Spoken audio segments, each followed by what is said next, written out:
in this report, we have taken all the data that we had on opportunities that children take up online, the risks that they encounter there, the possible harm that they might find after having taken up these risky activities, and the ways in which parents mediate their children's internet use all across Europe, across all European countries.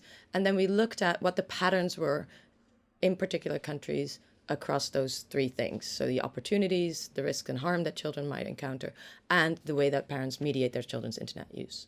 The interesting thing about this report is that we found 4 clusters of children.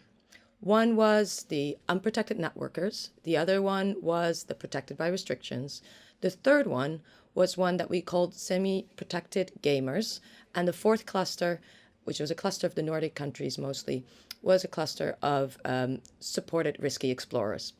The interesting thing for these 4 groups was that in the unprotected networkers, these were children who did quite a lot of social activities online, but they didn't have a lot of parental mediation. Their parents weren't actively involved. And we also saw that these children took up quite a bit of risks in that sense.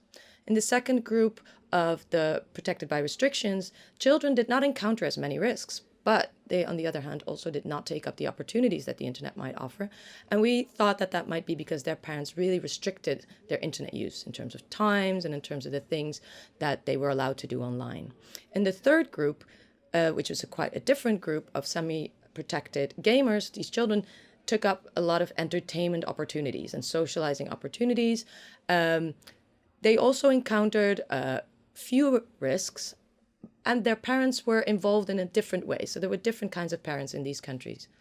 In the fourth cluster of countries, which was the protected or the protected networkers and the protected risky explorers, they had children whose parents were very actively involved in their internet use. These were children who took up a wide range of opportunities. They also encountered risks, but they were slightly less likely to actually be harmed by these. Now, as a parent, you might think, what would I learn from this? What is the useful information there?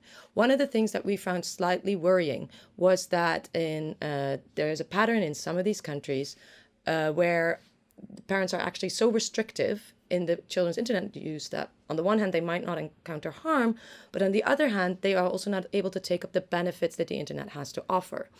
So if we would want to give advice to parents that find themselves in that situation where their children might not be taking up all these advantages and it's very restrictive, the way in which they engage with the technology, we would like to say to these parents, try to think of ways in which you can be more actively involved in the children's internet use. Instead of restricting time online, instead of saying you can't go to these websites, think of ways that are more participatory in talking to your children about the risks and the benefits. Because we find that in those countries that have parents that take up these strategies, the children are able to build up resilience and to deal with difficult situations online.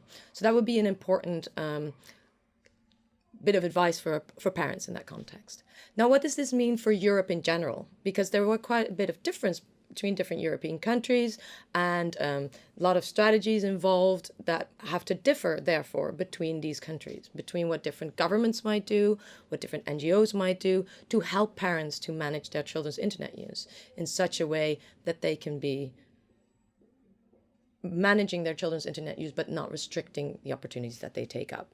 So what we would advise policymakers and organizations in these countries is to do awareness campaigns that emphasize both the safety aspects of it, but do not forget to also make parents aware of the benefits that the internet has to offer.